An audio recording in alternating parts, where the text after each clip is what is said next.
ঢাকা থেকে খুলনা আসতেছিলাম বাসে। আমার ঠিক সামনের সিট থেকে কান্নার আওয়াজ শুনতে পাচ্ছি।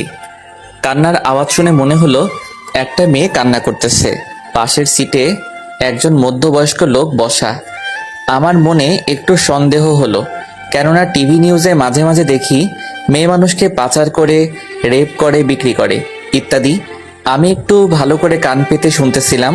লোকটি মেয়েটাকে বলতেছে, চুপ কর সেমরি, চুপচাপ বইসা থাক। তোরে আমার আনাই ভুল হয়েছে। হালারে কত কইরা কইলাম এই সেমরি আমার লাগবো না, তাও তোরে আমারে দিয়া দিল।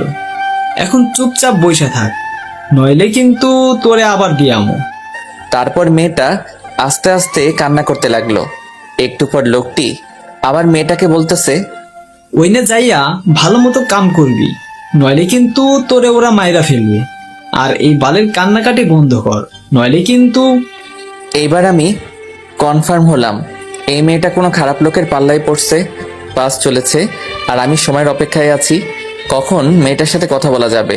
বাস যখন মাওয়াঘাটে পৌঁছালো তখন মাওয়াঘাটে প্রচুর জ্যাম।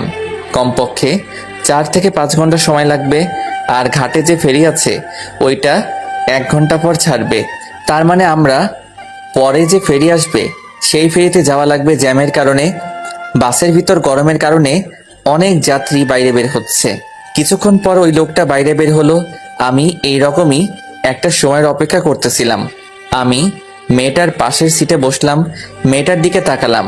মেয়েটা বোরকা পরা, শুধু তার চোখটা দেখা যাচ্ছে। চোখটা রক্তের মতো লাল। অনেক কেঁদেছে মেয়েটা। আমি মেয়েটাকে বললাম, কোনো সমস্যা? মেয়েটা মাথা নাড়িয়ে না বলল। আমি বললাম, যদি কোনো সমস্যা থাকে বলতে পারেন। মেয়েটা কিছুক্ষণ চুপ থেকে বলল, সমস্যা বলে কি হবে, যে সমস্যার কোনো সমাধান নাই? আগে বলবেন তো, দেখি সমাধান করা যায় কিনা। আমাকে বিক্রি করে দিছে খারাপ জায়গায়, সেখানে আমাকে নিয়ে যাওয়া হচ্ছে। আপনাকে কে বিক্রি করে দিয়েছে? আর আপনার পরিবার কোথায় থাকে?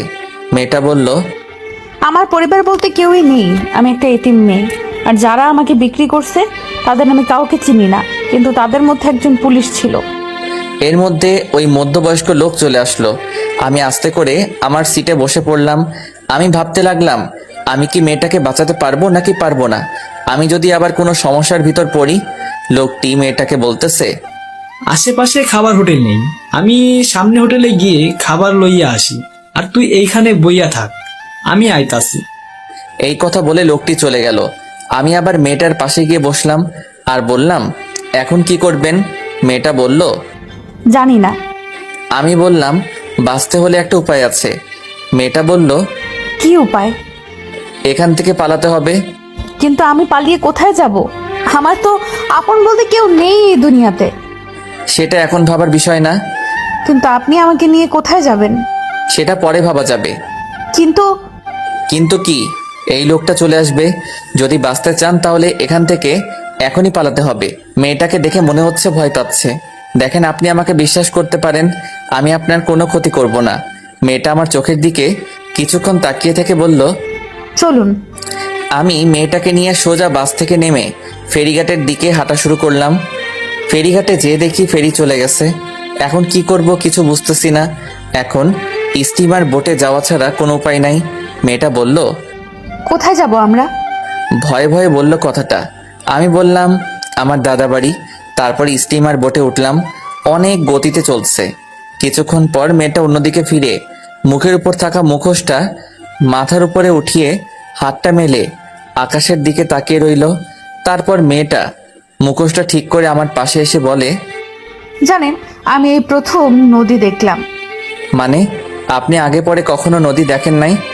না, আমি সব সময় এতিমখানার ভেতরেই থাকতাম। আপনার আপন বলতে কেউ কি নেই? জানি না আছে কিনা। বলেই মেয়েটা কান্না করতে লাগলো।